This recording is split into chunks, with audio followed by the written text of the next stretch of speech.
At the Nintendo Direct this week, Nintendo announced something called virtual game cards. And this thing is very interesting because it is designed to, at least from my perspective, solve a couple of problems with the way that digital games work on most platforms, but especially on Nintendo platforms. Here's the current gist. When you have a Switch, you can activate one Switch as your primary console. That primary console, like on PlayStation 5 and like on Xbox, you can download games that your account owns to that console. And as long as it is already registered with Nintendo servers being the primary console, all digital games can be played offline, right? Mm-hmm. That's the current setup for it. The problem there is if you have multiple Switches, whether it's you personally having multiple Switches, like I think we all do, or if you're in a family environment where, your children or your wife or even friends have their other Switch and you want to either access your own games on there or want to give access to a family member. But to do so currently would require you to give your user information to them. They log in with it, download the game. They can only play it on the owner's account, right? Mm-hmm. And you need to be connected online to do it. So for me personally, the problem that arises is if I take the Switch with me and it's not the primary one, like the Switch Lite, for instance, you can't play on an airplane, can't play at hotels. You usually can't connect to the Wi-Fi there anyway, because they have those sort of intranet welcome screens that you need to access in order to connect to the Wi-Fi, which basically meant any digital games that you had, if you didn't have your primary Switch, were unavailable. You could not run them at all. And that sucks, right? So the idea here, though, is they sort of start this section by talking about with a traditional game cartridge, you can take the cartridge out, put it into a different Switch. Now that person's playing it while you're playing something else on your original Switch. And you're basically trading these things back and forth, right? Mm-hmm. That's what they're proposing, but on a digital side. They've implemented what looks like a sort of additional menu along the bottom of the system now, right next to the settings menu by default there, which allows you to assign virtual game cards, which is essentially you're taking your digital games, your digital purchases, and tagging it as here's this virtual version of a game cartridge. And if you're within that group, if you basically have to connect online once to register that console as part of this group. But once you've connected and traded the game card or allowed access to the game card, it's now fully playable offline on a different Switch. So that, I think, is the big thing there. In addition, they also seem to be offering something to lend games. So you can actually lend it to so you can load it on another system or lend the game to a different system without having to give them your user details. Mm-hmm. So you could say, all right, I'm going to let you play my copy of Super Mario Brothers Wonder, as they show there, lend it to a family member.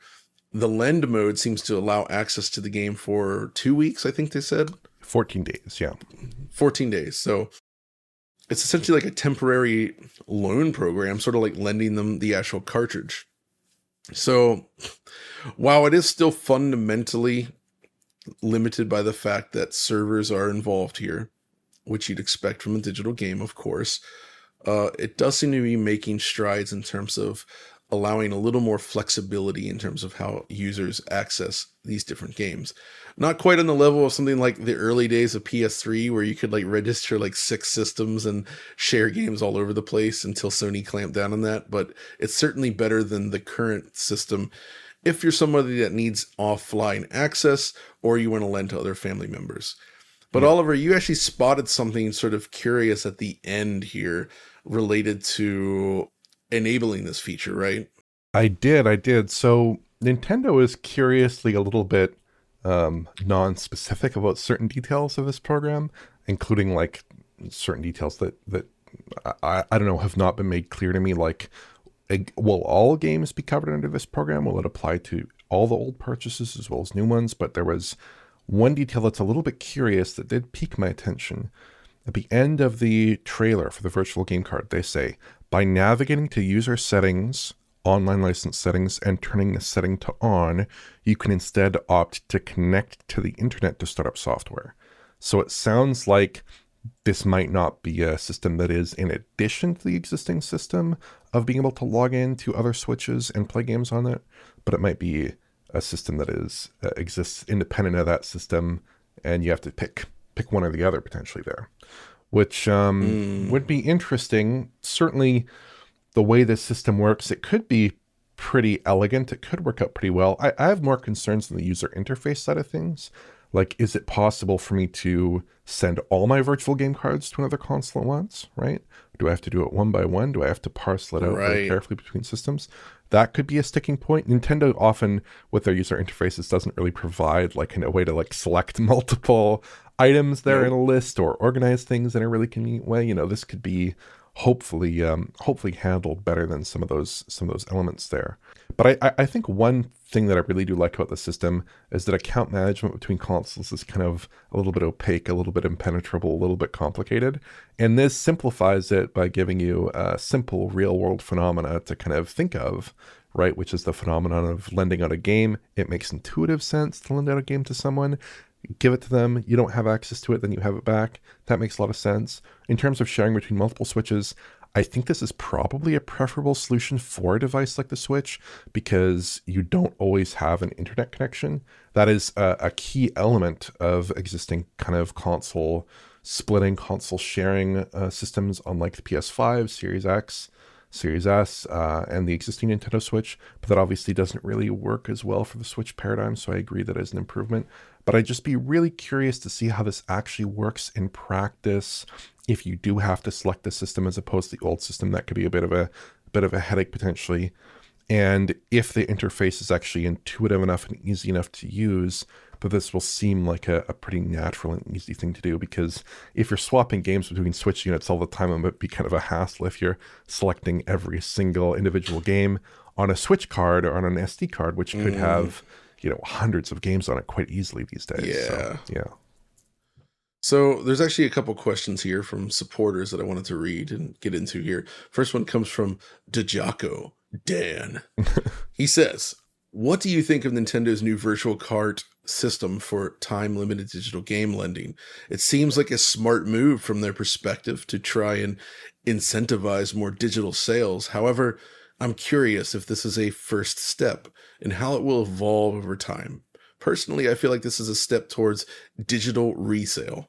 Imagine you could rent your games digitally to a friend and Nintendo takes a cut, or you choose to sell it entirely, but perhaps limited to a single release, and Nintendo still takes a cut. If digital could enter the free market of used sales somehow, as well as being free to be written to any storage medium for preservation, might then it finally be the death knell for physical games?" And then also from Todd Weitzel, he says, "Would love John's comments on Nintendo virtual game cards compared to the infamous Xbox disc sharing slides from E3. Wow. So both of these kind of tie into the fact that I think this is still very much a different thing. So the disc sharing thing that was shown at E3 that Xbox proposed was actually something that would have applied sort of digital license management to discs as well. So it was like everything under a single umbrella, um, rather than sort of separating them out still. I don't Mhm. think Nintendo's going that way. And in fact, while I could foresee them potentially getting into that whole selling thing, maybe, like at least the route is there for it. I don't feel like that's something we would see anytime soon, and it does sound rather non-Nintendo, to like get into this sort of like marketplace stuff where Yeah. users, you know what I mean? Because I mean, the only way I could see it is if like you, man, but how would you even? So that opens up so many problems, right? Like you couldn't just give the user back like normal currency. It would probably have to be in Nintendo points or whatever for the eShop bucks, space bucks. But furthermore, how do you determine the correct price for Right. something? Right? There is no scarcity with digital games, and games tend to get cheaper over time when scarcity is not part of the equation, right? So like how do you determine what you sell it for?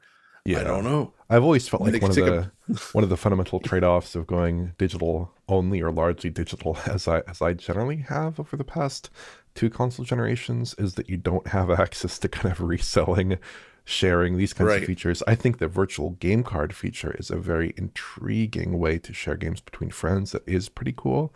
But outside of that, I would not be expecting any kind of Right. like rental arrangement, bizarre The things like that.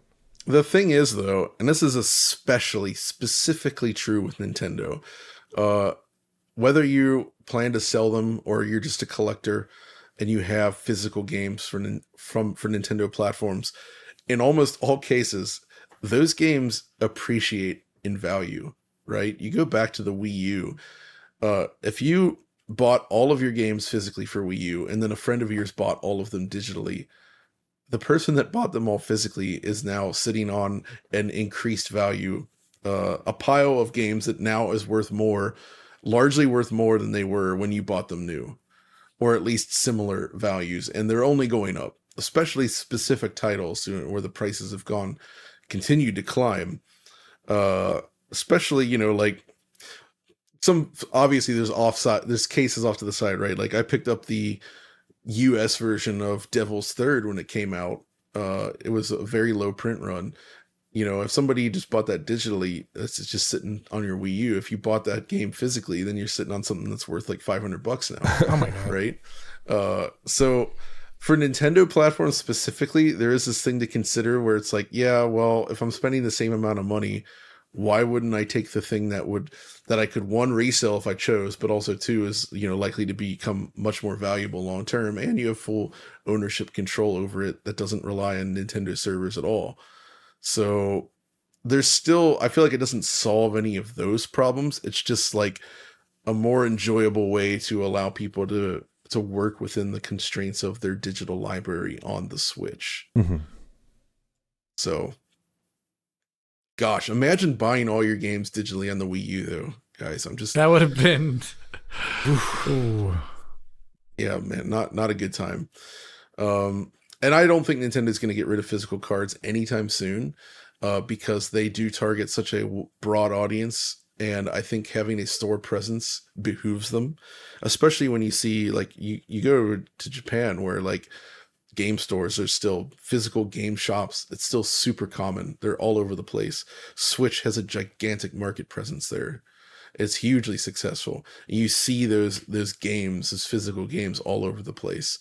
You take that away and you're basically just handing off free marketing to whoever else wants to come and fill the void, right? Mhm. I don't think Nintendo wants to get rid of this. I think they still want to be the place to go where parents buy the game and put it under their Christmas tree, or the birthday kid gets a new Switch game. They want to be in the store when grandma's shopping. They want that retail presence where you're just physically out and about and you see the Switch games there. I think that's very important to them, and I don't think they want to get rid of that anytime soon. So, especially if, I mean, Xbox is done in that space. They're over. Which is not good. And I think PlayStation eventually is going to head that way, which is a shame as well. Which would mean that Nintendo would essentially have the retail market entirely to themselves. So at that point, why the heck would they want to throw that away? I just don't think they would. Yeah.